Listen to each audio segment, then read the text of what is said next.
Hey, this is Jody here from weldingtipsandtricks.com. Thanks for watching another video. Today we're going to be putting a few TIG passes in a 6G open butt pipe joint. And normally this would be a great joint to walk the cup on, but today we're going to be doing a little freehanding using a TIG finger heat shield. I'm going to show you a little technique on the root pass that this really works well on. The TIG finger works good on all kinds of odd shaped areas, and it works good anywhere where your fingers get hot, basically. So I get emails all the time talking about how people love these, and I want to show you today a little some TIG root pass and 2 or 3 more passes, and I hope you get something out of it, and I'll show you how this thing works. Now, walking the cup, you normally have to wiggle that electrode a little side to side, and that's really the drawback. And plus, sometimes walking the cup's just not possible. There's other pipes in the way, or maybe you're welding a 1/2-inch pipe. You know, you can't walk the cup. It's very hard anyway to walk a cup on a 1/2-inch tubing or whatever. So being able to do it both ways is a big benefit. So propping on that thing, doubling the thicknesses up like that on the bottom, your fingers just won't get hot. Alright, let's light up on this thing.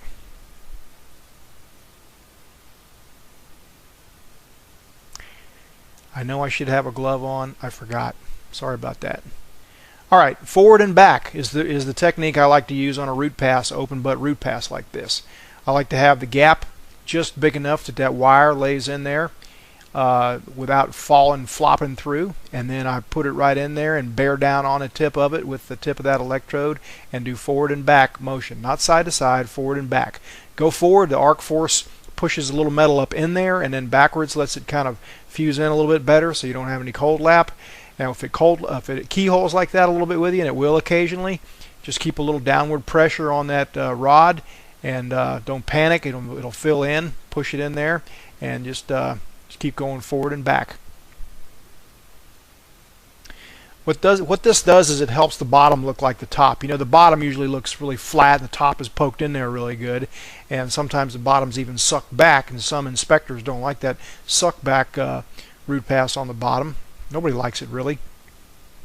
Going side to side, it kind of seems unavoidable sometimes. So this just helps make sure to break those walls down, and especially if you're seeing that keyhole every now and then, you know you're right on the ragged edge, being plenty hot to break the walls down.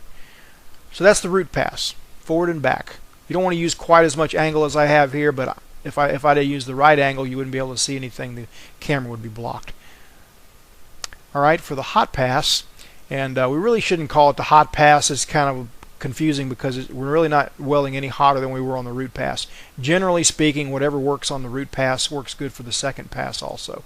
But people call it a hot pass, and that, you know, they know what you're talking about. So I guess we could still call it a hot pass. If you use the same heat, it keeps you out of trouble. Don't want to get carried away. Now after the hot pass is in there, now we cranked it up about 25 amps. I think we ran the root pass at about 100 even, and the second pass, or the hot pass, at 100, and we crank it up to 125 for these passes. Just stacking them in there just like you would any bead in a groove weld. Stacking, starting at the bottom, working up to the top. And then after we get these passes in there, we have some meat in there. There's no risk of any suck back or anything like that. We can turn the heat up another 25 amps or so. And because I was a little uneven here, stacked toward the bottom, I just went ahead and ran a third pass hotter up top to even things up. And now you can also dip. You don't have to use the lay wire technique. You can dip it in and out if you want to really make sure that you're not rolling any silicon under or anything like that, or cold lapping. And you know, if you do it right, it looks almost as good as if you walk the cup. Maybe not quite, but pretty decent anyway.